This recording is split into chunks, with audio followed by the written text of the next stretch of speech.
Assalamualaikum warahmatullahi wabarakatuh. Waalaikumsalam warahmatullahi wabarakatuh. Baik, saya akan membacakan puisi isi. Puisi isi ini hasil pertarungan Festival Puisi Isi yang ketiga 2025 kemarin dan bertanding dengan 1.250 puisi isi. Akhirnya puisi isi ini lolos pada harapan satu.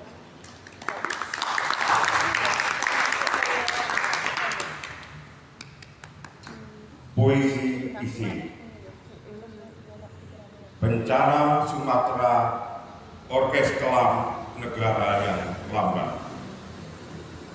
Karya AKH Taufan Aminuddin. Ini bukan bencana, saudara-saudara. Ini adalah pertunjukan besar kelalaian yang dipentaskan negara. Air bah cuma pembuka tirai, pelan tapi pasti kita melihat aktor-aktor lama naik panggung, kelambatan, ketidakpekaan, dan pejabat yang bicara hati seperti robot yang lupa dicajar empati. Dilangkat, air merangkak naik seperti raksasa lautan yang keluar dari tanah. Tanjung Pura tenggelam, Brandan lenyap, dan hilang bentuk. Seakan Tuhan menghapus nama-nama itu dari atlas Indonesia karena manusia gagal menjaganya. Tapi jangan salah, saudara. Jangan langsung salahkan langit, karena bahkan hujan pun malu jika dituduh menjadi penyebab tunggal dan kerusakan yang dibangun manusia sendiri.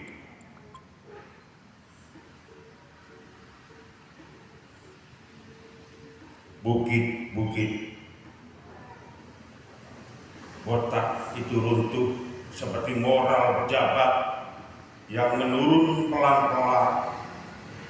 Hutan-hutan hilang bukan karena badai, tapi karena tanda tangan yang ringan seperti asap, tapi mematikan seperti racun. Lalu muncullah pejabat tertinggi BNPB dengan wajah datar dan suara dingin mengumumkan bahwa tragedi ini cuma heboh di medsos. Heboh di medsos. Heboh di medsos.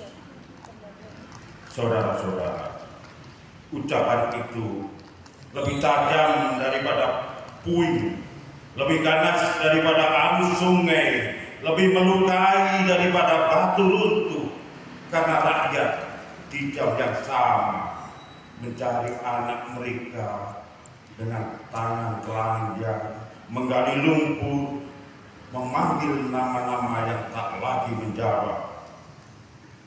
Di Aceh seorang ibu duduk di tengah basah yang dulu adalah ruang tamunya.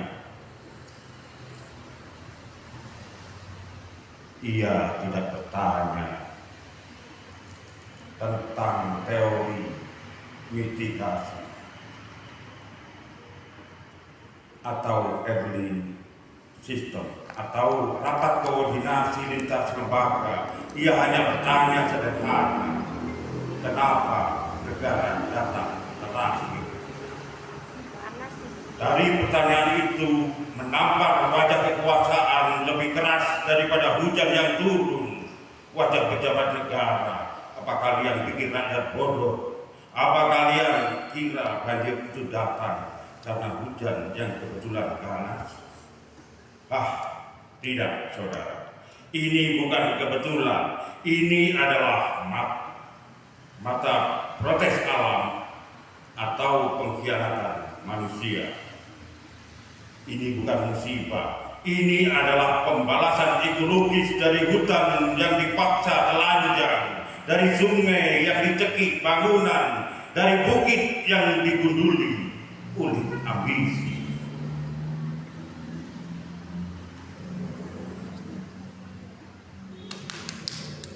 Dan di tengah gelap itu, ratusan orang berjalan kaki 100 km lebih dan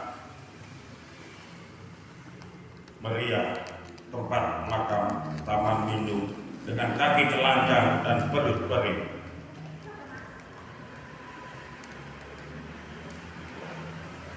Mereka tidak menunggu negara karena mereka tahu negara tidak sedang berjalan, negara sedang ragu-ragu. Maka saya bersaksi, anak negeri yang melihat tanah kelahirannya dihajar air dan dikhianati kebijakan berdiri di sini dan berkata tegas, tetapkan bencana nasional, turunkan kekuatan penuh negara, jangan tunggu mayat bertambah hanya untuk memperkuat data rapat. Sumatera bukan pinggiran, Sumatera bukan catatan kaki Republik, Sumatera adalah tanda besar yang ikut membangun Indonesia. Dan ketika Sumatera tenggelam, itu bukan bencana alam semata, itu adalah kegagalan negara yang ditonton seluruh dunia.